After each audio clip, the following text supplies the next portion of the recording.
안녕하십니까. 시사발전소 아나운서 장윤태입니다. 아나운서 하고 싶었지만 사투리를 너무 많이 써서 도저히 지원할 수가 없었어요.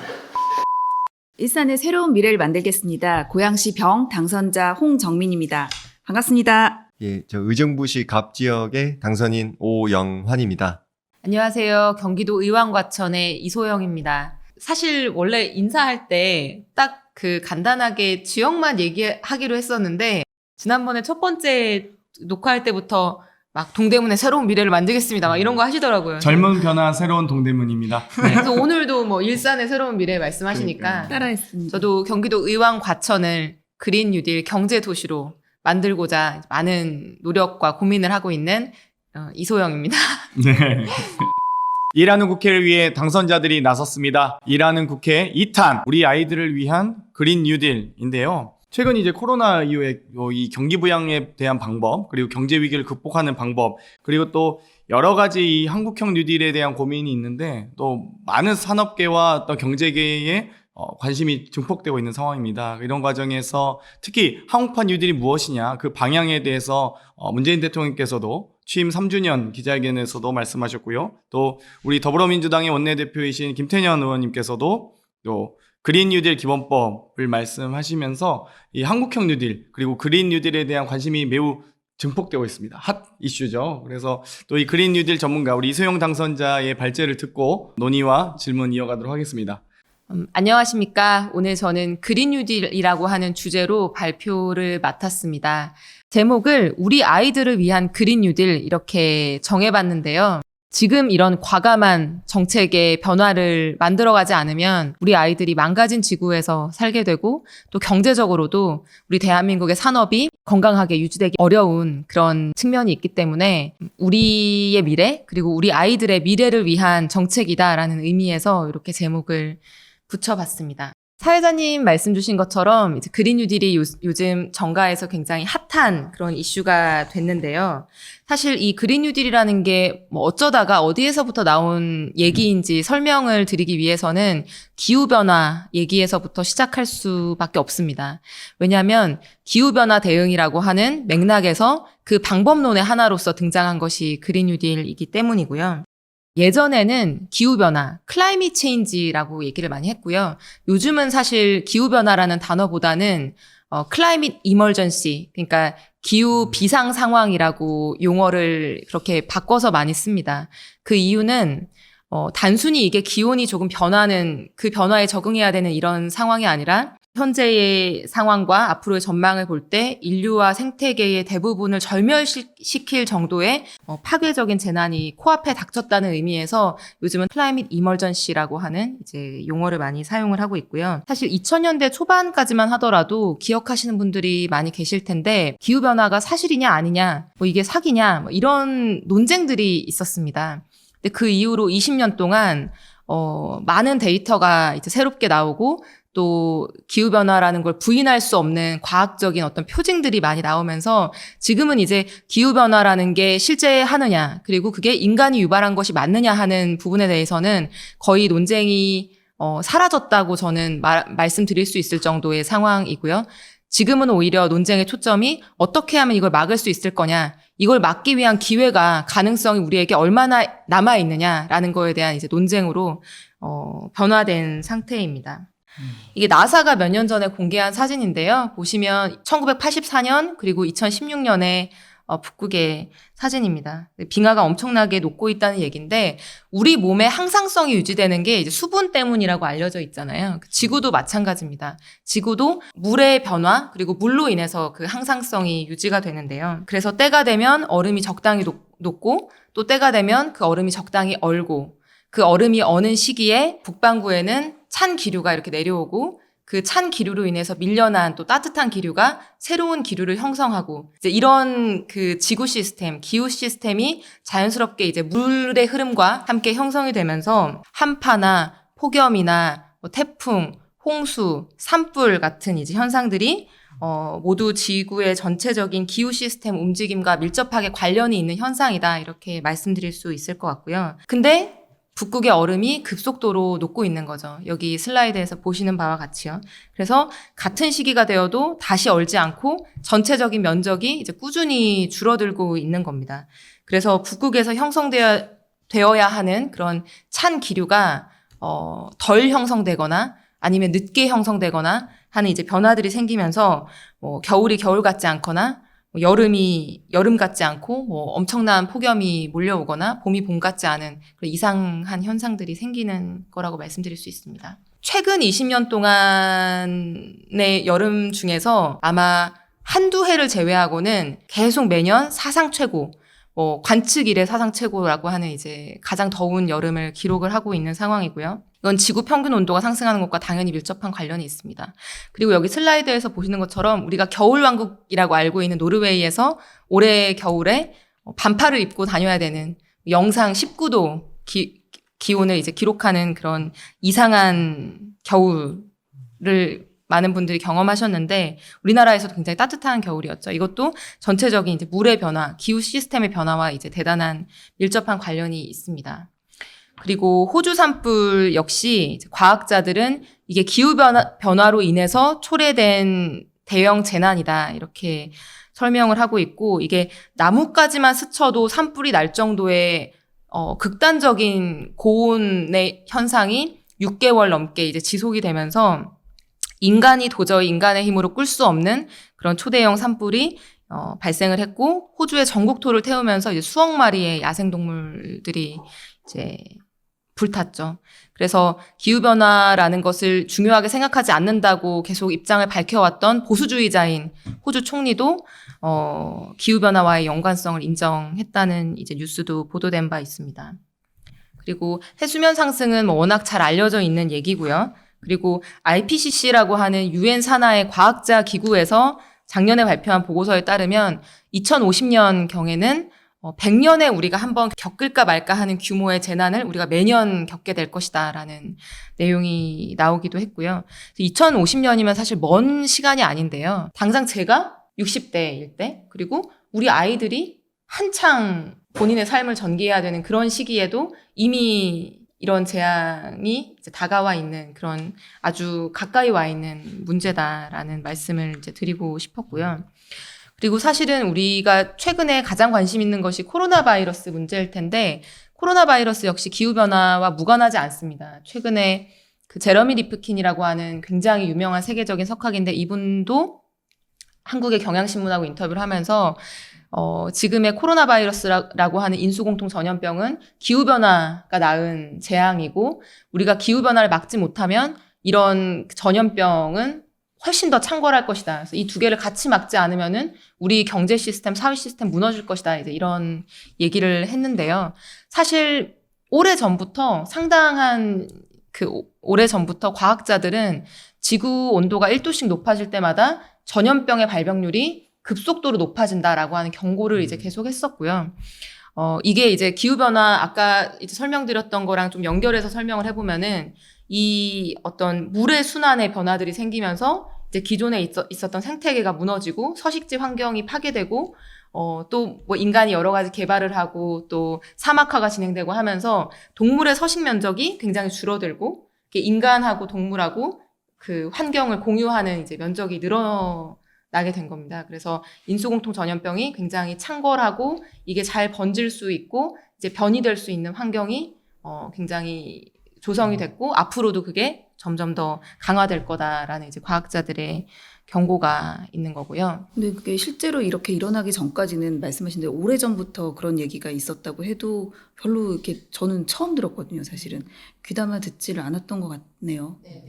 그래서 사실 코로나 바이러스 사태라고 하는 엄청난 상황을 지금 저희가 겪으면서 생활의 변화, 사회의 변화, 경제의 변화도 많이 겪고 있지만 우리 인류가, 우리 문명이 이러한 재난을 초래하지 않았는지 이런 것들에 대한 이제 성찰, 반성 같은 것들도 많이 나오고 있는 것 같고 그 원인에 대한 분석이나 연구도 더 이제 깊이 있게 이루어지고 결과들도 나오고 그렇게 되는 상황인 것 같고요. 근데 이제 사실은 더 중요한 거는 이렇게 큰 재앙이 다가오고 있고 이제 벌써 사실 이제 그 재앙은 우리 현실 속에 이제 등장한 상태인데 이런 재앙을 막기 위해서 그리고 지구 시스템이나 생태계 시스템을 어느 정도 이제 정상 범위로 묶어놓기 위해서 우리한테 이걸 막을 수 있는 기회가 남아있느냐 하는 게 좀 중요한 문제일 텐데요. IPCC라고 하는 아까 말씀드린 과학자 기구에서도 그렇고 이제 많은 연구기관이나 과학자들이 하는 얘기는 우리가 더 엄청난 재난을 맞지 않으려고 하면은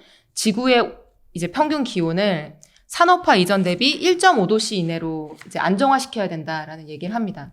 근데 산업화 이전 대비 이미 1도씨가 오른 상태거든요. 그래서 0.5도씨밖에 남지 않았고 사실 지구 온난화는 한번 가속화되면 그 온난화로 인해서 다시 이제 발생하는 그런 탄소들이 많이 생기기 때문에 점점 이제 그 티핑 포인트를 지나면 막기가 어려워지는 건데 이 1.5도씨 이내로 막기 위해서 우리가 배출할 수 있는 남은 탄소가 얼마 되지 않고 지금처럼 우리가 이제 평균적인 배출량을 유지한다라고 하면은 저기 나와 있는 것처럼 7년 7개월밖에 남지 않았다. 그러니까 지금처럼 7년 7개월을 살고 나면은 그 다음에는 이거를 그 이후에는 막고 싶어도 막을 수 있는 방법이 없어지는 거예요. 그래서 결론적으로 굉장히 시급하게 빠른 사회 시스템 전환을 지금 당장 하지 않으면 뭐 인류, 뭐 생태계 넘어서 그냥 지구 자체가 다시 정상적인 범위로 되돌이키기 어려운 그런 티핑 포인트를 넘어서게 된다. 막을 수 없는 상황이 된다라고 말씀드릴 수 있을 것 같고요. 여기까지 우울한 얘기인데요. 그러니까 이 우울한 상황에서 사실 희망과 대안으로 등장한 게 바로 그린 뉴딜이라고 하는 정책입니다. 그러니까 우리가 운이 좋다라고 얘기를 할 수 있는 부분인 것 같은데 그나마 이제 운이 좋게도 온실가스를 감축하는 기술이나 산업들이 있잖아요. 예컨대 화석연료를 재생에너지로 대체한다거나 재생에너지로만 운행할 수 있는 어떤 차량, 전기차 같은 것들이 생긴다거나 이제 하는 새로운 산업들이 있는데 이 온실가스를 감축하는 방향의 산업들에서 급진적으로 막 기술이 발전하고 또 경제적인 효율성이 높아지고 하면서 우리가 어쩌면 잘만 하면 온실가스를 줄여서 이 기후위기를 막으면서도 그 과정에서 새로 산업도 만들고 일자리도 창출하고 또 그 과정에서 이제 사회 정의의 어떤 형평의 문제도 해결할 수 있을지 모르겠다라고 하는 그 아이디어, 전략이 바로 그린 뉴딜이고요. 뭐 제가 지어낸 것도 아니고 한국에서 만든 게 아니라 작년 초부터 미국 정가에서 가장 핫한 이슈였습니다. 그래서 미국의 최연소 하원 의원으로 굉장히 유명하신 코르테즈 의원이라고 하는 분이 대표로 그린 뉴딜 결의안이라는 거를 이제 발표를 했었고요. 그 이후에 뭐 버니 샌더스라거나 뭐 엘리자베스 워렌이라거나 이런 유력한 대선 주자들이 그 결의안을 지지하고 또 본인들의 대선 공약으로 이거를 이제 각자의 버전을 발표할 정도로 미국의 민주당의 대선 공약 그리고 정책에 있어서 이게 이제 가장 중요한 정책으로 떠오르게 됐었고요. 그리고 뭐 다른 여러 주들도 있지만 대표적으로 뉴욕 주에서도 이 그린 뉴딜 정책을 받아서 이제 법안을 통과했습니다. 그게 클라이밋 모빌라이제이션 액트라고 하는 법안을 통과시켰는데 이게 기후 변화를 막기 위해서 모든 것들을 동원해야 된다라고 하는 이제 의미의 법이고 여기에서 이제 뉴욕 같은 경우에는 서울처럼 어떤 발전소나 이런 게 있지 않고 주로 건물에서 에너지를 많이 쓰기 때문에 이게 건물과 관련된 빌딩 정책이 핵심적이고요. 그 다음에 사실 미국보다도 더 지금 한 발자국 앞서서 가고 있는 게 유럽인데요. 유럽도 EU 집행부에서 작년 말에 이제 그린 뉴딜하고 이제 U자만 떼서 비슷하게 이름을 만든 건데 그린 딜이라고 하는 계획을 통과시키면서 그 전반적인 계획의 토대가 되는 기후법, 클라이밋 로라고 하는 법을 이제 올해 안에 제정하겠다라고 해서 막 추진을 하고 있는 상황입니다. 뒤에서 말씀드리겠지만 이 그린딜에서 포함되어 있는 굉장히 중요한 우리 입장에서 중요한 것이 탄소 국경세를 신설하겠다라고 하는 내용이 저 그린딜 계획에 들어가 있습니다. 우리에게도 굉장히 경제적으로 중요한 내용이고요. 그래서 이렇게 유럽과 미국을 중심으로 그린 뉴딜이라고 하는 게 사회 경제를 이제 대전환하는 그런 전략으로 주류화되어 가고 있고요. 그 중심에는 탄소 배출이 전혀 없는 배출 제로 사회를 만든다라고 하는 게 대전제로 공유되고 있는 상황입니다. 그러면 그린 뉴딜 계속 지금 요새 우리도 언론에 나오고 있는데 그게 이제 내용이 뭐냐는 게 다들 궁금하실 것 같은데요. 제가 먼저 말씀드리고 싶은 거는 이 그린 뉴딜이라고 하는 게 단순히 경제 성장을 얘기하는 담론이 아니다라는 점을 먼저 명확히 하고 싶습니다. 그린 뉴딜에서 주로 얘기되는 개념 요소가 총 3가지가 있는데 공교롭게도 영어로 하면 다 E로 시작하는 이제 3E라고 요약할 수 있을 것 같아요. 환경이죠. environment라고 영어로 할 수 있을 거고요. 이제 경제의 측면, 이코노미라고 얘기할 수 있을 것 같고요. 이쿼티라고 얘기하는데 이제 불평등의 해소. 이렇게 3가지의 개념 요소를 전부 골고루 담고 있는 사회 전환 전략이라고 얘기할 수 있고, 요걸 이제 동시에 추구하는 게 이 그린 뉴딜이라고 하는 아이디어의 굉장히 핵심적인 부분입니다. 그러니까 단순히 돈을 써서 재원을 풀어서 건설 사업을 하자라고 하는 그런 이제 성장 위주의 정책하고는 좀 다른 철학적인 전환, 사회의 어떤 대전환을 얘기하는 것이죠. 그래서 구체적으로 조금 분설해서 얘기를 해보면은, 예를 들면 환경을 위해서는 2050년까지 배출 제로 사회를 달성해야 되는 겁니다. 1.5도씨를 우리가 막기 위해서 이제 필수적인 목표고요. 그다음에 그 경로로서 2050년은 이제 먼 미래니까 2030년까지 온실가스 감축하려고 하는 그 목표를 강화해야 된다. 최근에 독일의 클라이밋 어널리틱스라고 하는 이제 연구기관이 한국 같은 경우에 지금의 목표보다 2배 강화해야 된다. 이제 이런 보고서를 내놓기도 했는데요. 이런 부분도 이제 환경을 위해서, 기후변화를 막기 위해서 해야 되는 어떤 일들인 것이고, 탄소를 많이 배출하는 석탄 발전소를 폐쇄한다거나, 또는 지금 많은 유럽 국가들이나 중국이 세우고 있는 목표처럼 내연기관차를 몇 년도 이후에는 판매하지 못하게 하겠다라고 하는 내연기관차 퇴출 계획도 여러 국가들에서 나오고 있는데, 이런 것도 이제 환경 정책이라고 할 수 있을 거고요. 또 이제 탄소를 배출하는 배출자에게 세금을 매기는 걸 이제 저희가 탄소세라고도 하고, 이게 뭐 유류세의 형태일 때도 있고 다양한 형태의 세금으로 만들어지는데, 이런 탄소세의 도입도 그 경제학 전공하셔서 잘 아시겠지만, 이 오염 물질의 배출에 세금을 부과하게 되면 그만큼 그 오염으로 인한, 배출로 인한 외부 효과가 가격에 내부화되면서 공급이나 수요나 생산이 줄어들기 때문에 그런 환경 정책의 하나로서 탄소세 도입도 논의가 되고 있는 거고, 그리고 경제적인 측면에서는 이게 무조건 뭐 다 문 닫고 뭐 산업 없애고 이렇게 하는 것이 아니라, 이 온실가스를 감축할 수 있는 새로운 산업들을 이제 육성하고 지원하고 촉진하는 것들이 이제 경제에 해당하는 내용일 텐데, 다양한 내용이 있을 수 있겠지만, 예컨대 태양광이나 풍력 같은 재생에너지를 제조하고 그거를 설치하고 운영하는 산업을 키운다던가, 그리고 내연기관차, 그러니까 휘발유 경유차는 많이 줄어들더라도 그 대신에 전기차나 수소차 같은 미래차 산업을 육성한다거나, 또 노후 건물 같은 경우에 에너지를 진짜 많이 먹습니다. 난방을 해도 그 난방이 잘 되지 않고요. 그래서 굉장히 이제 비효율적인 건물들이 많은데, 이 노후 건물을 대대적으로 도시 전체적으로 리모델링 하면서 이제 에너지 효율을 높이게 되면 그 과정에서 일자리가 굉장히 많이 창출되겠죠. 그리고 이제 전기나 에너지도 덜 쓰게 되고요. 그다음에 공장 같은 경우에도 이걸 이제 IT 기반의 어떤 서비스와 결합시켜서 에너지를 이제 최적화하고 공정을 바꾸고 이제 원재료를 바꾸고 하는 이제 방식을 통해서 산업시설에서 이제 사용하는 에너지나 그런 것들을 효율적으로 할 수 있는 그런 시스템을 지원하고 어떤 촉진한다는 부분도 있을 거고, 또 돈의 흐름도 바뀌어야 될 텐데, 기존의 화석연료 채굴이나 어떤 발전 사업에 투자되던 것들이 재생에너지나 이런 에너지 효율 R&D에 투자되도록 하는 것들이 이제 금융에서의 지속 가능한 전환일 거고요.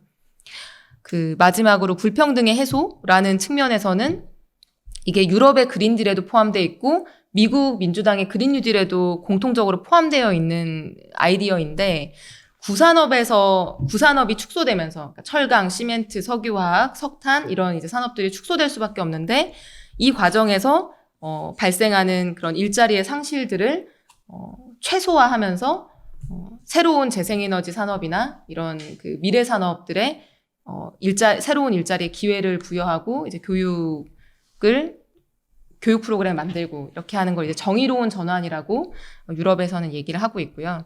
또 탄소세나 여러 가지 그런 다른 정책에서 확보된 재원을 통해서 이런 사회 안전망과 재난 안전망에 더 큰 지원을 하고, 또 이거는 정치적인 스펙트럼에 따라서 조금 다르긴 한데, 일부 정당이나 일부 후보들의 그린 뉴딜 논의에는 기본소득에 대한 논의도 포함이 되어 있습니다.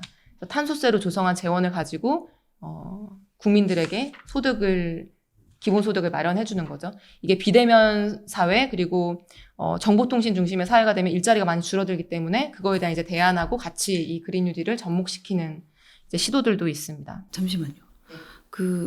이제 그린 뉴딜을 처음 듣는 사람들의 입장에서 이게 환경도 지키면서 경제나 뭐 이런 불평등 이슈까지 된다라고 하면 굉장히 좋아 보이는데 정말 될까 이런 의구심이 들잖아요. 그래서 저 세 가지 중에 환경은 될 것 같아 뭐 그렇잖아요. 근데 경제 측면에서 혹시 이게 다른 그 기존의 옛날 이제 뭐 정말 그 대공황 때 뉴딜처럼 뭔가 이렇게 막 들어가는 거지만 기존 산업을 대체하는 거기 때문에 플러스 마이너스 하면 크게 뭐 상쇄되는 거 아닌가 이런 불안이 있고, 불평등에 있어서도 이제 탄소세를 걷어서 간접적으로 지원해 주는 거는 뭐 그렇다고 쳐도 그 과정에서 예를 들면 예전에 처음에 디지털 이슈가 20, 30년 전에 나왔을 때 디지털 디바이드처럼 혹시 이제 새로운 이런 환경에 친화적인 차라든가 뭐 이런 에너지 효율적인 집이라든가 이런 거는 좀 더 고가라서 좀 저소득계층은 접근하기 더 어려운 거 아닌가? 뭐 이런 또 불평등 이슈가 여전히 남아있는 거 아닌가? 약간 이런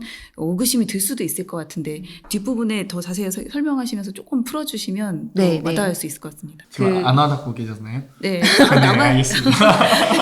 그 경제적으로 이게 구산업과 신산업 사이에서 일자리 창출 효과라거나 그런 경제적인 산업 대체 효과가 어느 정도 되느냐 하는 거는 아주 무조건 신산업이 더 뭐 일자리가 많이 창출되고 경제적으로 우월하다라고 얘기하기는 어려운데 그 부분은 제가 뒤에 슬라이드를 하나 넣었으니까 조금 더 자세히 말씀을 드려보고, 이 불평등의 이슈가 오히려 더 강화되는 거 아니냐라는 측면이 사실은 이 그린 뉴딜이라고 하는 논의가 나오게 된 배경인데요. 이게 처음에 유럽에서 배출 제로 사회 만들어야 된다, 온실가스 감축해야 된다라고 하면서 뭐 프랑스 정부나 독일 정부나 이제 다양한 유럽의 영국 정부나 강한 드라이브를 걸었어요. 그러면서 그 화석연료 사용을 줄여야 되니까 석유를 줄여야 되고, 그래서 유류세를 인상하고 하는 과감한 정책들을 추진을 했거든요.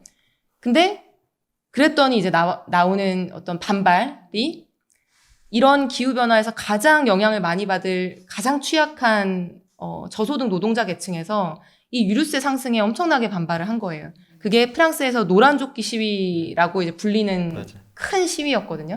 거의 마크롱 대통령 하야를 요구하면서 이제 강력한 그런 전국 시위로 번졌었는데, 이게 기후위기 아무리 중요하고 심각해도 계속 그 고통만 강요하고 그리고 또 그 과정에서 많은 정책들이 저소득층한테 어떤 경제적으로 타격을 주고 하면 이 정책 이런 방향으로는 공동체 구성원들을 설득할 수 없다. 그래서 결국에는 이런 위기도 막을 수 없다라는 이제 반성과 새로운 고려에서 그러면 이게 저소득층에게 가장 타격을 안 줄 수 있는 사회전환 전략을 설계해야 되지 않느냐라고 하면서 이제 굉장히 중요한 키워드로 이제 정책에 들어가게 된 거거든요. 말씀하신 그런 측면이 있고, 환경 정책이 강화되면은 저소득층에게 갈 수 있는 타격이 있는데 그런 것들을 좀 적극적으로 상쇄하는 이제 고민을 담은 계획이라고 보시면 될 것 같아요. 이해 좀 됐습니다. 네. 그래서 재생에너지, 대중교통 확대, 미래차, 노후 건물 개선 이제 이런 전반적인 것들이 우리가 얘기하는 새로운 산업인데,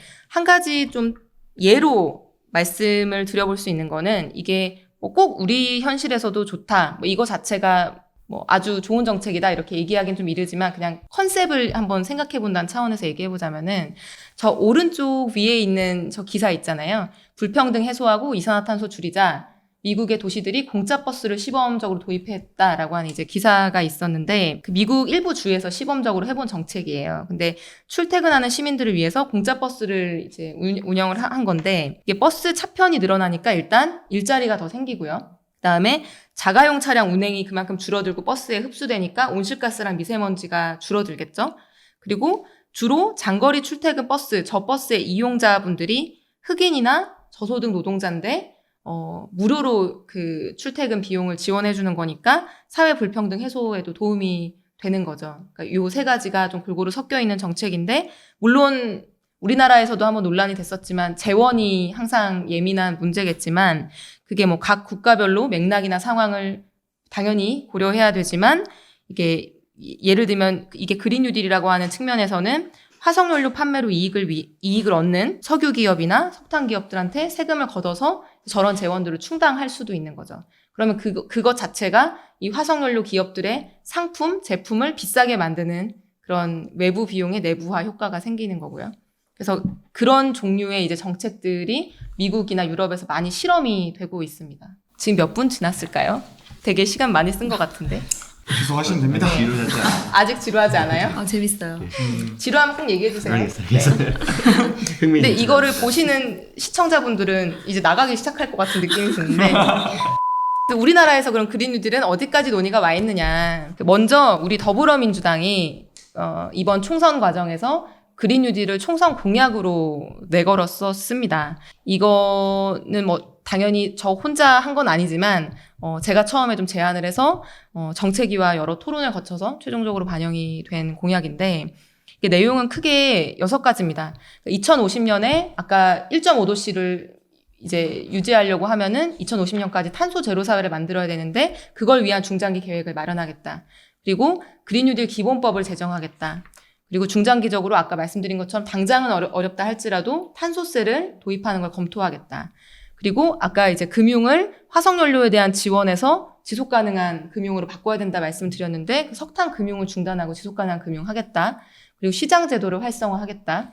그리고 이제 취약계층에 대한 에너지 복지를 강화하겠다. 미세먼지 감축하겠다. 이제 이런 내용이었는데 보시면 아까 말씀드린 개념 요소 중에서 예컨대 에너지 복지를 강화하는 거는 아까 그 형평, 불평등의 해소랑 관련된 내용이고 시장제도 활성화를 강조하거나 저탄소 경제를 이제 강조하는 부분은 경제와 관련된 내용이죠. 그래서 우리의 그린 뉴딜도 이 3가지의 개념들이 이렇게 조화되어 있는 정책이었다, 공약이었다 이렇게 말씀드릴 수 있을 것 같고 물론 더 구체화는 필요합니다. 그런 상황에서 지난주에 너무 큰일이 있었죠. 제가 이 일이 있고 나서 너무나 설레이고 기뻤는데 그린 뉴딜이라고 하는 단어가 한국에서 이렇게 조명받아 본 적이 아마 당연히 없었고 최초이자 마지막이진 않았으면 좋겠는데 대통령께서 국무회의 중에 그린 뉴딜의 중요성을 언급하셨어요. 그리고 4개 부처에 이 그린 뉴딜 방안을 이제 검토해서 보고해라 이렇게 지시를 직접 하셨고요. 그리고 바로 연이어서 우리 당의 김태년 원내대표님께서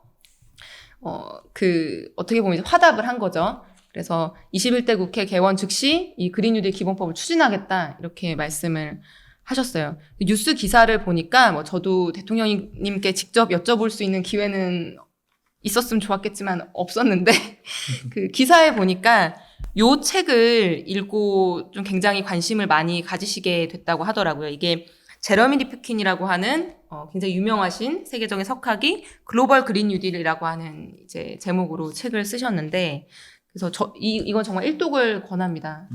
그 환경 이슈가 아니라 전반적으로 사회 경제가 어떻게 변화돼야 되는지 이렇게 잘 보여주는 책이고요. 그래서 앞으로 이 논의가 정부나 여당에서 어떤 방향으로 흘러갈지 이거는 지금 확정적으로 제가 말씀드릴 수 있는 건 아니고 저도 그 논의의 한 당사자이자 주체로서 이제 이런 한국판 그린 뉴딜을 만들어 가게 될 텐데요.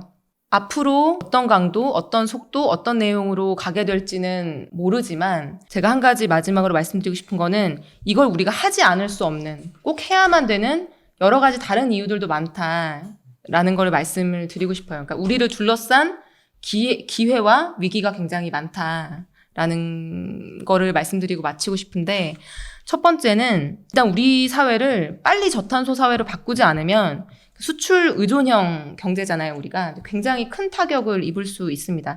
작년에 EU가 그린딜을 합의하면서 주요하게 언급한 게 탄소 국경세입니다. 지금은 용어를 이제 텍스가 아니라 어저스트먼트라고 해서 이제 탄소 국경 조정이라고 변경해서 사용을 하고 있는데 어쨌든 이 컨셉이 이산화탄소 매출량이 높은 국가에서 수입되는 제품들에 관세를 추가로 부과하겠다는 거예요. 그럼 우리나라가 지금 저 탄소 국경세가 어떻게 논의되고 있고 우리 산업에 얼마만큼 영향을 미칠지 계속 연구하고 보고하고 기사에도 보면 굉장히 많이 나오고 세미나도 많이 하시고 그러고 있어요. 그래서 사실 우리 정치권에서는 이런 변화에 대해서 조금은 이제 기업들보다는 조금 한 발 뒤에 서 있는 것 같은데 기업들은 당장 너무나 이게 시급한 상황, 빨리 변화가 필요한 그런 위기감을 느끼고 있다고 알고 있고요. 그다음에 두 번째로 지금 우리 산업에 중추가 되어 있는 기업들이 경쟁력 상실에 좀 기로에 놓여 있는 또 위기가 있습니다. 글로벌 기업들이 뭐 수백여 개 참여하고 있는 아리백 이니셔티브라고 하는 게 있어요. 그게 우리 사업장, 우리 기업 활동에서 사용되는 전력의 100%를 재생에너지로만 조달하겠다라고 하는 거거든요. 뭐 애플, 구글, 마이크로소프트, 뭐 BMW, 그러니까 우리가 들어본 글로벌 기업들은 거의 빠짐없이 다 이 약속을 했다라고 보셔도 무방할 정도예요. 근데 이 기사에도 나와 있지만 예를 들어서 이제 이 애플이나 구글 같은 기업들이 우리 사업장에서 쓰는 전기는 당연히 재생에너지로 할 건데 삼성이 애플에 디스플레이를 공급하거든요. 그럼 우리한테 부품을 공급하는 너네들도 재생에너지 100%를 해야 우리가 진짜 재생에너지 100%를 하는 게 되니까 너네도 해 라는 압박을 하기 시작했거든요. 그래서 이거를 하지 않으면은 공급사를 다른 곳으로 바꾸겠다 이런 이제 압박도 하고 있고요. 그런데 우리나라는 지금 재생에너지 발전 비중이 3% 4%밖에 안 돼요. 그러니까 지금 삼성이나 그런 BMW가 이제 삼성 SDI라고 하는 배터리 공급 업체에도 이런 아리백 준수를 요구했었는데 우리는 하고 싶어도 할 수 있는 뭐 제도적인 그리고 현실적인 여건이 안 돼 있는 거죠. 정말로 이게 어떤 글로벌 기업들 사이에서 더 강한 아리백을 해야 된다라는 분위기가 펼쳐진다고 하면은 대안이 없는 어떤 부품이나 산업에서는 조금 더 우리가 경쟁력 유지할 수 있을지 모르겠지만 만약에 뭐 중국 기업이나 혹은 뭐 다른 나라 기업 중에서 이거를 똑같은 부품을 공급할 수 있는 곳이 있다라고 하면은 뺏길 수 있는 거죠. 또 재생에너지 단가가 빠르게 하락하면서 저 파란색은 풍력 가격이고요. 이게 그 발전 원가를 분석한 거거든요. 노란색은 태양광 가격이에요. 그리고 저 까만색은 석탄화력, 그러니까 우리가 전통적으로 많이 사용해온 석탄화력의 발전 가격인데 보시면 2027년경에는 태양광으로 발전하는 게 기존에 있었던 석탄화력 발전소에 석탄 원료만 투입해서 발전하는 것보다 더 가격이 저렴해지게 됩니다. 이 말인즉슨 우리가 화석연료의 의존을 계속하면서 석탄화력 발전소 같은 고탄소 시설들을 계속 지어놓으면은 그래서 그걸로 인해서 전기 생산하는 그 시스템을 포기하지 않으면은 국가 경제 전체적으로 이 전력이나 에너지를 어떻게 조달하는지 여부는 국가 경쟁력에도 영향을 미치고 산업 경쟁력에도 영향을 많이 미치게 되는데 왜냐하면 국가적인 이게 사회적 비용이 되기 때문에요. 근데 그런 측면에서 굉장히 불리해지고 위기에 놓일 수 있다라고 하는 또 대외적인 여건이 있는 것이고요. 근데 또 이런 위기만 있는 게 아니라 재생에너지 자체가 일자리 창출 측면에서 기존의 전통적인 화석연료보다 굉장히 우수합니다. 저 맨 왼쪽에 보면 저게 이제 영국 기관에서 나온 자료인데요. 지금은 사실 저게 2014년 자료이기 때문에 지금은 더 격차가 벌어졌는데 맨 왼쪽이 석탄 사업이고요. 오른쪽에 있는 큰 박스가 풍력하고 태양광입니다. 근데 이제 일자리 창출의 어떤 그 가능성을 많은 연구기관에서 연구를 했고 이제 그거를 다 하나의 표에 모아서 스펙트럼을 보여주는 건데 오른쪽에 보면은 왼쪽보다 훨씬 저 초록색 일자리가 많죠. 그 일자리도 많이 창출할 수 있는 산업이기 때문에 우리가 그 방향으로 가야지 사회 전체적인 이런 그 일자리 창출이 늘어날 수 있다라고 하는 거고요. 마지막으로 이게 오늘 나온 따끈한 기사 뉴스인데 세계경제포럼이라고 유명한 기관이죠. 여기가 매년 에너지 전환지수라고 하는 지수를 평가해서 발표를 합니다. 근데 우리나라가 계속 최하위권이고 뭐 꼴찌 앞자리 뭐 이런 시기였는데 올해도 선진국 중에서 꼴찌에서 두 번째, 그러니까 거의 꼴찌를 했어요. 세계는 급격하게 변화하고 있고 그것은 우리에게 뭐 기회가 될 수도 있지만 당장은 위기로 닥쳐오고 있는데 우리가 지금 서 있는 지점은 굉장히 위태롭고 많이 미흡한 점이 많은 상황이다. 그래서 빠른 전환이 필요하다라고 말씀을 드릴 수 있을 것 같고 그런 측면에서 지금 현 시점에 우리가 그린 뉴딜이라고 하는 논의를 하고 또 이거를 실제 정책화시키는 것은 우리 아이들 그리고 우리의 미래를 위해서 꼭 필요하다라고 맺겠습니다. 고생 또 발제해주신 우리 이수영 당선자께 다시 한번 박수 드리고요. 사실 방송 들어가기 전에 우리가 1시간 분량을 다 채우지 못하는 거 아니냐라고 걱정하셨지만 발제만 1시간을 하셨어요. 그래서 뭐 전혀 발제만 1시간 뭐 1시간까지 아닙니다. 50분 정도 하셨고요. 네. 정말요? 네. 51분을 했어요. 저는 그래도 이수영 당선자가 투샷 잡히니까 표정 관리하느라 혼자 싱글벙글 하고 있었어요. 지금 그쪽은 하나도 안 잡고. 네. 지금 발제 중에 사실 어떤 엘니뇨나 라니뇨 현상이나 지구온난화 우리 같은 경우 사실 이제 북극곰 서식지가 줄어든다든지 방금 언급하셨듯이 해운대 같은 수몰 지역이 발생한다는 거죠. 우리가 정말 아름다운 이 남태평양의 섬들이 많이 사라진 우려가 있고요.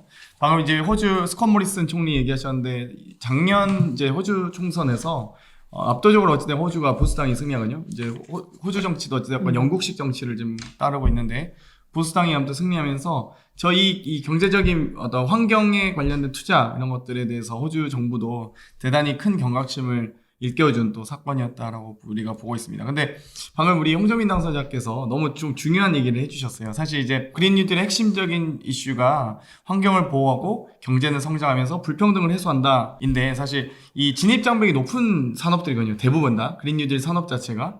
예를 들면 석유를 사용하던 국가가 석유는 채취하면 되지만 재생에너지는 개발해야 되기 때문에 예를 들면 아리백 같은 것들이 어떤 여러 가지 국제사회의 인증 제도를 통해서 어떤 소위 후발 국가에 대한 경제 산업적인 측면에서는 사실 진입장벽을 놓는 거기도 하거든요, 사실. 그렇기 때문에 이런 부분에 대한 아직 논란이 정리되지 않았다는 점도 말씀드리고요. 또 IPCC나 이게 다들 이제 너무 어려운 얘기만 하셔서 네. IPCC 같은 경우는 세계 기후협약이나 유네프에서 이 생물학자나 기상학자 등의 전문가들을 모은 정부 간 협의체입니다. 그러니까 사실 학자들의 모임은 아니고요. 그래서 이 정부기구, 그러니까 국제기구, 유엔이 이제 정부 간 연합이잖아요. 그렇기 때문에 정부 간 협의체라는 부분이라든지 각각의 정부를 대표하는 과학자들을 이제 모아놓은 그렇죠. 협의체인데 이게 아무래도 유엔 산하 기구다 보니까 사실 이제 다수결로 결정을 하는 게 아니라 이 과학자들이 전부 합의를 해야지 그 단어를 사용할 수 있고 그런 의견을 낼 수 있게 돼 있거든요. 그래서 IPCC라고 하는 게 그 전 세계 과학자들이 어쨌든 연구자로서 참여하는 기구인데 그 의견은 굉장히 보수적인 걸로 유명합니다. 근데 그런 보수적인 기관에서조차도 지금은 이제 굉장히 시급하다, 위기다 이런 의견이 나오고 있으니까 좀 경시할 수 없는 의견이 되는 거죠. 그렇죠. 그러니까 예를 들면 아무튼 이제 그 홍정민 당선자께서 얘기하셨듯이 아리백이라든지 탄소 배출권 같은 경우는 사실 유럽 사회가 먼저 개발이 완료된 상황이기 때문에 탄소 배출권을 어찌되건 2005년부터 시행하잖아요, 유엔이. 근데 EU가. 근데 어찌되었건 이걸 가지고 후발 국가에 대해서 동일한 기준을 적용했을 경우엔 결국 기술 수준이 좀 떨어질 수밖에 없는 후발 국가에 사다리를 걷어차는 게 아니냐 이런 이제 비판도 있었습니다. 네, 어찌되었건 거기에 대한 이제 그 각각의 생각들이 있으신 것 같은데요. 뭐 저 같은 경우는 그린 뉴딜에 대한 필요성을 매우 공감하면서도 앞으로 이 헤쳐나가야 될 일들이 참 많구나 이런 생각도 들었습니다. 이 국제기구는 사실 글로벌 스탠다드를 만든다는 것 자체가 쉽지는 않잖아요, 사실. 시민분들 입장에서 한번 좀 질문을 드려볼까 하는데 우선 기후위기를 제가 체감했던 것은 사실 뭐 우리 북극곰 서식지가 줄어들고 뉴스로는 보면서 아직도 우리나라 시민분들에게는 조금 어쩌면 먼 얘기처럼 이렇게 느끼시는 분들이 많다고 저는 생각을 합니다. 우리 정부 차원에서도 지금까지 논의가 아직 충분히 무르익지 못했던 부분도 사실 이 시민분들의 인식 자체랑 연결이 되어 있다고 생각을 하거든요. 저도 역시 작년 호주 산불 당시에 매우 좀 깊이 받아들였었는데 소방관으로서 그런데 저 역시도 이렇게 홍수나 태풍이나 이런 현장에 가서 보면 이게 더 이상 그 기후 위기에 따른 이런 재난이 더 이상 영화 속에 발생하는 일만은 아니겠다. 앞으로 이게 더욱더 심화된다면 정말 우리 생명 안전과도 직결될 수 있는 문제일 거라고 좀 체감을 했던 부분이 있습니다. 그런데 오늘 이렇게 말씀해 주신 그린 뉴딜의 일자리 창출 부분에 있어서 굉장히 좋은 말씀이고 참 장밋빛 미래처럼 어쩌면 보일 수도 있는데 사실 우리나라 같은 경우는 이렇게 재생에너지 개발이 아직 충분히 이루어지지 않은 상황에서 이런 석탄 연료를 이용한다든지 구산업 구조인 상황에서 또 수출 기업에 대한 탄소 국경세 얘기도 나오고 근데 이 신산업 또 그린 뉴딜에 따른 이런 산업으로 좀 전환이 되려면 우리나라에는 아직도 시간과 투자가 많이 필요한데 이 전환 과정에서 그런 기존 구산업에서 일자리를 줄어드는 것이 더욱더 빠르지 않을까. 그럼 뭐 단지 우리가 사회 불평등의 해소에 그렇게 안전망을 구축하는 것이 그 속도를 따라잡지 못하진 않을까. 우리 시민분들께서도 아마 일자리가 줄어드는 걸 어떻게 감당할 수 있을까 그런 걱정을 먼저 하실 것 같거든요. 저도 먼저 걱정이 되기도 하고요. 그 부분에 대해서 혹시 조금 더 구체적으로 말씀을 해주실 수 있을까요? 솔직하게 얘기하자면은 유럽이랑 미국이 그린 뉴딜을 한다 이렇게 얘기하지만 우리랑 상황이 많이 다르긴 합니다. 우리나라는 수출 중심 국가인 거는 뭐 공지의 사실이고 그 어떤 산업에서 주로 수출을 하는지 보면은 대부분 고탄소 산업이고요. 그리고 경제 전체적으로 석유화학이나 철강이나 시멘트 같은 이제 산업들의 의존도가 굉장히 높은 상황에서 우리 같은 경우에는 이 산업을 전환하자라고 하면은 유럽보다 그런 고탄소 산업에 대한 의존도가 훨씬 높기 때문에 감소하는 일자리가 더 클 수 있어요. 그린 뉴딜이라고 하는 게 단순히 일자리 때문에만 하는 것은 아니고 아까 이제 말씀드렸던 것처럼 이게 가지 않을 수 없는 길인 측면이 있어서 이제 가지 않을 수 없는 길인데 이 길을 가야 한다라고 한다면은 사실 유럽의 그린 뉴딜, 미국의 그린 뉴딜보다 우리나라 그린 뉴딜에서 강조돼야 되는 거는 고용 대책인 것 같아요.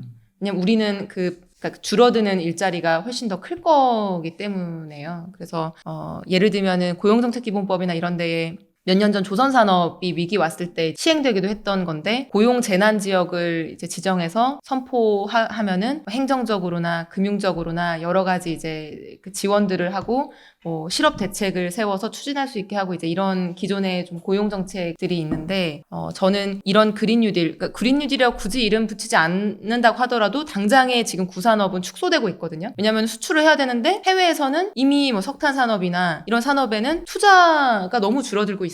이 투자가 전부 새로운 산업으로 옮겨가고 있고 그러면서 이제 수요처가 줄어드는 거죠. 그래서 대표적으로 지금 두산중공업 같은 기업이 재무적으로 굉장히 어렵고 그게 뉴스에도 계속 나오고 있는 상황인데 이게 전통적인 발전 설비를 제조하던 회사가 이제 그 수주 물량이 전 세계적으로 너무 많이 줄어들고 또 재생에너지 산업에 있어서는 아직까지 경쟁력을 갖추기 전이어서 지금 뭐 순환휴직을 한다거나 구조조정을 한다거나 이제 이런 일들이 발생하고 있는 거거든요. 그래서 분명히 강력한 고용 대책이 우리나라의 그린 뉴딜에서는 반드시 필요하고 고용 재난 업종을 지정한다거나 이 구산업과 신산업의 어떤 노동자분들의 이전이 가능하도록 여러 가지 프로그램을 만든다거나 하는 것들이 필요합니다. 네.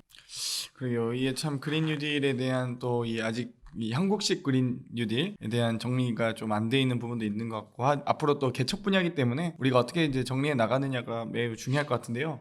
정말 신기하게도 이 그 이명박 정부 때 사실 이때 녹색 성장이라는 정말 이 좋은 단어를 이렇게 협의했나 싶을 정도로 정말 녹색 성장 매우 좋은 단어거든요. 그런데 녹색 성장과 그린 뉴딜 어떻게 다른가요? 일단 두 가지 측면에서 다르다고 말씀을 드리고 싶은데 첫 번째는 개념적인 거고 두 번째는 이제 현실적인 실질적인 내용과 관련된 건데 일단 제가 그 녹색 성장을 정말 싫어합니다. 근데 첫 번째 다른 점은 녹색 성장 같은 경우에는 이제 성장을 위한 담론이었어요. 예를 들면 4대강 사업을 정당화하기 위해서 어떤 녹색이란 단어를 붙였지만 결과적으로는 전형적인 토건산업을 진흥하는 역할 이상의 그런 의미를 갖지 못한 그런 성장 담론이었고 그린 뉴딜 같은 경우에는 이름은 뭐 번역해놓으면 좀 비슷해 보일 수도 있지만 그 가치와 철학 자체가 단순히 경제 성장을 위한 담론이 아니라 아까 이제 말씀드린 것처럼 온실가스 배출 제로 사회를 지향하는 게 가장 큰 대전제로서 이제 인류와 공동체를 보호하기 위한 게 첫 번째 이 정책의 존재 이유고요. 그리고 그 과정에서 사회적인 사회 정의를 추구하고 이제 불평등의 해소를 같이 목적으로 한다는 측면에서 단순히 어떤 건설 사업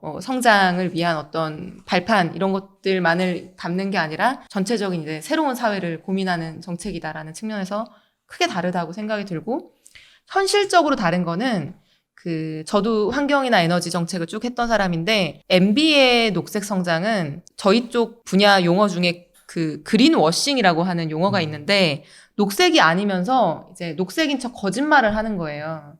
그걸 이제 그린워싱이라고 하거든요. 전형적인 그린워싱 정책이에요. 예를 들면 녹색 성장을 캐치프레이즈로 내걸면서 국가 온실가스 감축 목표를 최초로 이명박 정부에서 발표를 했는데요. 그 온실가스를 감축하겠다는 목표를 발표해놓고 온실가스를 증가시키는 정책을 엄청 많이 추진했어요. 그래서 그 당시 2009년에 이명박 대통령이 덴마크까지 가서 발표했던 우리나라의 감축 목표가 있는데요. 그게 2020년까지 어떻게 하겠다라고 하는 내용이었거든요. 지금 2020년이잖아요. 그때 발표했던 목표보다 30%를 더 배출하고 있어요. 그러니까 그냥 말만 해놓고서 전혀 정책의 일관성이나 정합성이 없었던 거죠. 그래서 개념적으로도 다를 뿐만 아니라 어떤 의지와 진심의 측면에서도 이거는 뭐 너무 다르다. 그분의 진심은 뭔지 모르겠어요, 사실. 네. 뭐 알고 싶지도 않습니다. 네, 그런가요? 네. 그래서 이제는 우리가 화석연료, 원전 이런 걸 이용하지 않고 에너지를 생산해야 된다. 미국이나 유럽을 조금이라도 뭐 따라가는 게 아니라 이제 그린 뉴딜에 있어서 우리나라가 앞으로 가야 할 길, 그 중에서 우리나라에 제일 잘 맞고 제일 현실성 있고 가장 빨리 할 수 있는, 적용할 수 있는 그런 재생에너지가 있다면 어떤 부분일지 이 부분도 조금 당면한 일이니까 이제 더 이상은 재생에너지가 이제 내일로 미뤄둘 수 있는 문제가 아니라 지금부터 개발하고 바로 적용 가능한 가장 빠른 게 무엇일지 궁금하기도 합니다. 일단 첫 번째는 우리는 삼면이 바다로 둘러싸인 반도 국가이기 때문에 해상 풍력에 대한 여러 가지 가능성과 기회가 있습니다. 그래서 글로벌 에너지 기업들도 우리나라에서 해상 풍력 프로젝트를 해보려고 많이 관심을 가지는데 아직까지 여러 가지 부정적인 재생에너지에 대한 아직은 좀 꺼려하는 인식이나 좀 인허가 제도의 뭐 복잡성이나 이런 것들 때문에 프로젝트가 많이 막혀 있는 것들이 있고요. 그리고 일본하고 우리나라하고 재생에너지 통계를 비교해보면 특이한 점이 일본은 건축물 위에 올라가는 지붕형 태양광, 옥상형 태양광의 비중이 상당히 높은 반면에 우리는 사실 기차 타고 지나가도 경기도 조금 벗어나기 시작하면은 낮은 창고형 건물이 많은데 위에가 다 비어 있잖아요. 텅텅 비어 있는데 막 산을 깎아서 태양광을 만들고 있는 상황이거든요. 그래서 그런 건물 에너지 자립 측면에서 이제 건축물 태양광이 조금 더 많이 올라갈 수 있는 여지가 이제 주변의 다른 국가들보다 지금 많이 남아있는 상태고요. 산업적인 측면에서는 사실 이제 재생에너지만 있는 게 아니라 우리나라가 굉장히 강점을 가지고 있는 게 ESS라고 하는 이제 배터리 기술이에요. 이 배터리라고 하는 게 전기차에도 들어가는 거고요. 재생에너지가 많아지면 재생에너지랑 같이 설치돼야 되는 게 이제 이 배터리거든요. 그래서 배터리는 지금 이 그린 뉴딜에 너무나 부합하는 사업인데 이 배터리와 관련된 밸류체인을 우리나라가 다 가지고 있고요. 심지어 세계 1위입니다. 우리나라 기업들이. 그래서 이 배터리 산업을 이제 적극적으로 육성하고 지원하고 또 구산업의 어떤 노동자분들을 이쪽으로 많이 유인하고 연결할 수 있는 부분들이 가능성이 있어 보이고요. 그러면 이제 사실 좀 멀게만 느껴졌던 그린 뉴딜이 좀 더 구체화되고 있는데요. 혹시 이제 각 우리 지역 같은 경우에 좀 더 이런 거를 뭐 좀 더 강조해주고 싶다. 저도 이제 이런 그린 뉴딜이라는 표현을 안 썼지만 또 환경이나 뭐 여러 가지를 하기 위해서 이런 공약을 쓰긴 했어요. 근데 좀 더 이제 컨설팅을 받아보고 싶은 입장에서 제안을 해주신다면 어떠신지. 일단 동대문에 있는 상가 건물들이 노후한 건물들이 많잖아요. 그래서 노후한 건물들이 에너지를 굉장히 많이 쓰고 그게 이제 관리비 부담으로 상인분들한테 아마 이어질 거예요. 근데 이런 부분을 그 리모델링이나 에너지 효율 개선 사업을 여러 가지 비용으로 지원해드리면은 예컨대 건물 위에 태양광을 올려서 일부 전기를 직접 조달하게끔 만들어 드린다거나 아니면 그 여러 가지 단열 사업이나 이런 그 건축물 개선 사업을 해가지고 그 에너지를 좀 덜 쓰게 해드린다라고 하면은 이게 그 태양광을 올린 비용이 다 회수된 이후에는 관리비 절감 효과가 생겨서 상인분들한테 굉장히 이익이 될 수 있거든요. 그래서 그런 이제 건물 에너지 효율 산업이나 건축물 그 상가 건물 위에 태양광 올릴 수 있는 거. 그 다음에 산업단지 개발 같은 경우에 이제 저희 지역에도 산업단지로 개발이 예정돼 있는 이제 산단이 있어서 제가 그 산단을 그린 에너지 산업단지로 만들고 미래차 연구소를 유치하고 에너지 효율 R&D 센터를 유치하고 이제 이런 부분들을 공약을 하기도 했었는데 예를 들면 충남 같은 경우에는 이런 산업단지를 아리백 산단으로 만드는 것도 검토하고 있어요. 아까 이제 드렸던 재생에너지로 100% 전력을 충당하는 건데 우리나라에서는 제도적으로 아리백을 하기가 좀 어려운 측면이 있거든요. 이 산단에 들어오면은 그 인근에 있는 뭐 그게 해상 풍력이 될 수도 있고 태양광 단지가 될 수도 있고 거기에서 이제 만들어지는 재생에너지로 그 이 산단을 운영하는 거예요. 그럼 아리백 뭐 인증을 굳이 할 필요도 없을 정도로 이제 아리백 브랜드가 생기게 되는 거고요.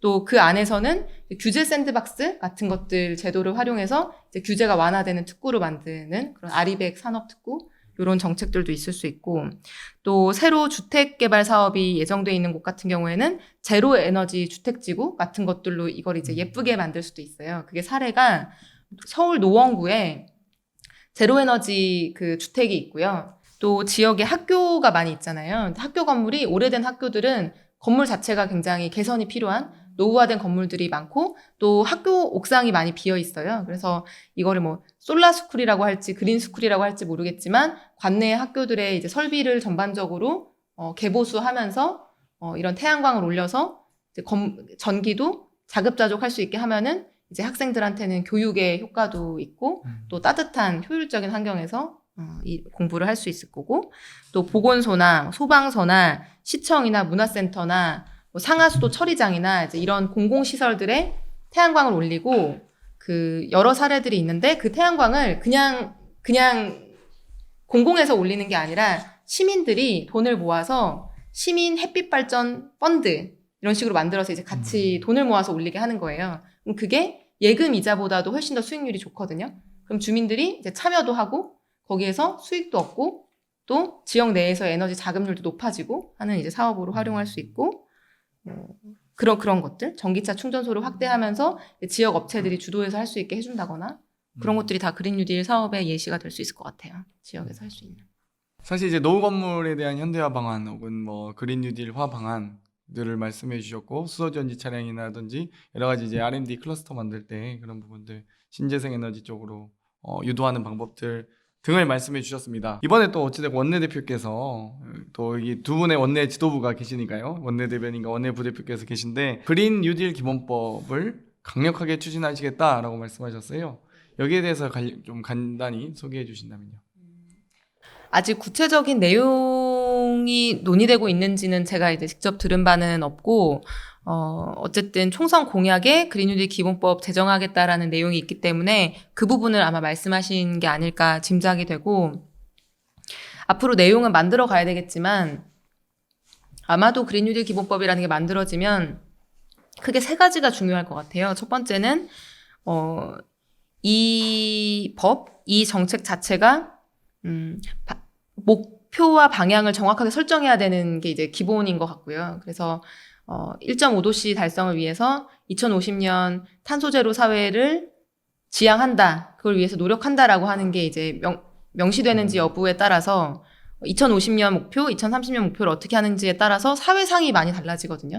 사람들이 어떤 건물에서 어떤 차를 타고 어떤 전기를 쓰면서 살아가는지 이 모습이 많이 달라지기 때문에 그 목표점을 이제 딱 정확하게 찍고 그거를 시장에 시그널을 보내주는 그 첫 번째 이제 원칙과 목표를 확실하게 하는 거 그게 한 덩어리로 담겨야 될 것 같고 두 번째는 이 그린 뉴딜이라고 하는 것 자체가 구산업의 어떤 그런 축소 그다음에 신산업의 진흥 요 두 가지가 모여 있는 거기 때문에 국가적인 산업 전환의 측면이 있잖아요. 그래서 뭐 현행 입법례나 과거에 이제 산업 전환을 했던 그런 사례들을 보면 구산업의 어떤 기업들은 여러 가지 이제 혜택을 주거나 뭐 회사법적인 배려를 해서 뭐 M&A나 이런 것들을 원활하게 한다거나 또 신산업에는 또 그 나름대로의 이제 지원책을 만든다거나 뭐 그런 법안들이 있더라고요. 그래서 뭐 중소기업 사업 전환에 관한 뭐 특별법 이런 법도 있고 또 금융산업 구조개혁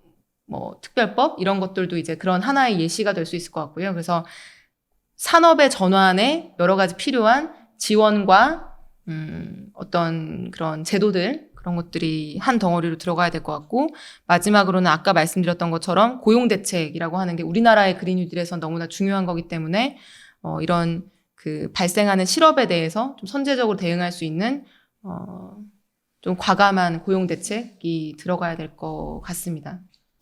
근데 듣다 보니까 그 맨 앞에 목표 정하는 거 말고 두 가지 이제 산업 전환과 고용 부분은 어떻게 보면 우리 뉴딜 중에 하나 디지털 뉴딜하고도 되게 연관이 돼 있어요. 네, 그럼 약간 다른 종류의 업종에서 발생을 하겠지만 그러면 아까 이제 구산업이나 신산업 전환이나 고용 안전망 이런 부분은 좀 같이 논의되면 좋겠네요. 맞아요. 그래서 유럽 같은 경우에도 우리나라처럼 코로나19 이후에 그 경제 부양책이 논의가 되고 있는데 유럽에서는 두 개 이제 디지털 뉴딜, 그린 뉴딜 이렇게 두 개를 축으로 삼고 있거든요. 그린 뉴딜은 이런 재난을 예방하기 위한 뉴딜이고 디지털 뉴딜은 이런 재난으로 인해서 사실 비대면 사회로 전환되기 때문에 이런 사회에 적응할 수 있는 이제 적응을 위한 뉴딜이다. 이렇게 해서 두 가지 축으로 가고 이 두 가지가 사실은 이제 비슷한 방향의 전환이기 때문에 그런 이제 연관해서 많이 논의를 하고 있고 우리도 지금 기재부가 발표한 뉴딜의 내용은 디지털 뉴딜 중심인데 지금 이제 그린 뉴딜이 함께 추가돼서 논의될 수 있는 여러 가지 상황이 생기고 있기 때문에 유럽하고 비슷하게 이 두 가지를 같이 놓고 사회를 이제 같이 대전환하는 그런 아이디어의 축으로 삼을 수 있지 않을까 생각합니다. 네, 정말 1탄에서 그 2탄이 발제자에 이어서 2탄의 그린 뉴딜도 우리가 정말 즐거울 것으로 예상이 됐지만 여전히 진지하고 우리들의 더럽게 재미없고 진지하고 재미없는 이 논의는 정말 어쩔 수 없구나. 죄송합니다. 예, 네. 뭐 재미없었던 점 다시 한번 사과드립니다. 역시나 너무 사실 저희가 너무 진지하게 토론을 하니까 아마 또 그럴 수밖에 없는 것 같아요. 이 사안 자체가 워낙 또 무겁고 중요한 사안들이잖아요, 대부분. 그래서 정말 여러 가지 이제 질문도 드렸고 한데요. 혹시 또 질문 궁금하신 거 있으신가요? 질문까지는 아니지만 사실 이런 재난, 지금 코로나19 위기 상황에서 사실 생명 안전이나 이런 부분도 제일 취약계층, 제일 빈곤층부터 사실은 좀 더 직접적인 영향을 많이 받고, 그리고 지금 그에 따른 경제 위기 상황에서도 사실 정말 우리 사회 구조에서 가장 어렵게 살아가시던 분들한테 직접적인 영향이 오는데, 이제 이 그린 뉴딜의 신산업으로 이제 전환하는 시점에서는 부디 우리 빈곤층과 이런 노동층에게 좀 불평등을 해소할 수 있는 그런 구조로서 좀 발전을 할 수 있는 그런 대책부터 정확하게 마련이 되고 이렇게 전환 과정이 시작되었으면 하는 개인적인 바람이 있습니다. 네, 자연스럽게 소감으로 그러면 넘어갈까요? 우리 홍정민 당선자님. 예. 그린 뉴딜이라고 이제 막연하게 들었고 뭐 용어에서 착안할 수 있는 정도밖에 지식이 좀 많지 않아서 좀 답답했는데, 이렇게 막 무슨 백과사전처럼 전체로 훑어주니까 저는 너무 오늘 좋은 시간이었습니다. 너무 감사하고요. 저도 사실 이제 그린 뉴딜에 대해서 뭐 자세하게는 몰랐는데 어찌됐건 또 설명을 또 자세하게 해주시니까 앞으로 우리가 예를 들면 석유 에너지에 대해서 새로운 또 대체 에너지가 더 낮은 가격으로 또 공급될 수도 있고요. 그러니까 미래 사회에 대한 기대도 생기고 새로운 산업에 대한 어떤 희망도 생기는 것 같습니다. 그래서 정말 이 불평등을 해소해가는, 앞으로 이제 4차 산업혁명 이후에 또 코로나 비대면 이 사회로 전환되는 과정에서 이 불평등 해소가 정말 앞으로 사회적 이슈가 될 텐데, 이 부분에 대해서 앞으로 개척해 나가야 될, 또 많이 개척해야 될 분야가 또 무궁무진한 이 그린 뉴딜에 대해서 앞으로 좋은 의정 활동으로 정책을 펼쳐주셨으면 좋겠다는 희망도 생기네요.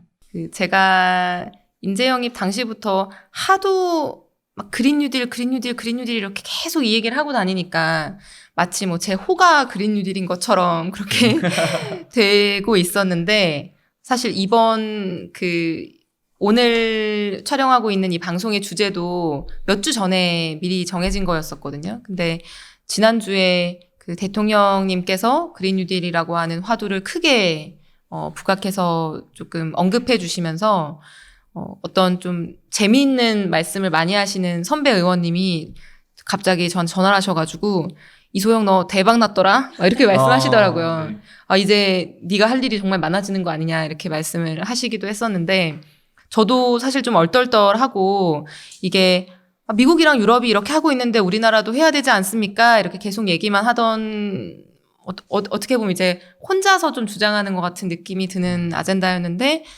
이렇게 힘을 받아서 뭔가 실제 정책으로 실현시킬 수 있는 기회들이 앞으로 펼쳐지게 될 것 같아서 저도 책임감이 들기도 하고 더 열심히 역할을 잘 해야 되겠다라고 하는 생각을 하고 있는데, 앞으로 관심을 많이 가져주시기를 부탁드립니다.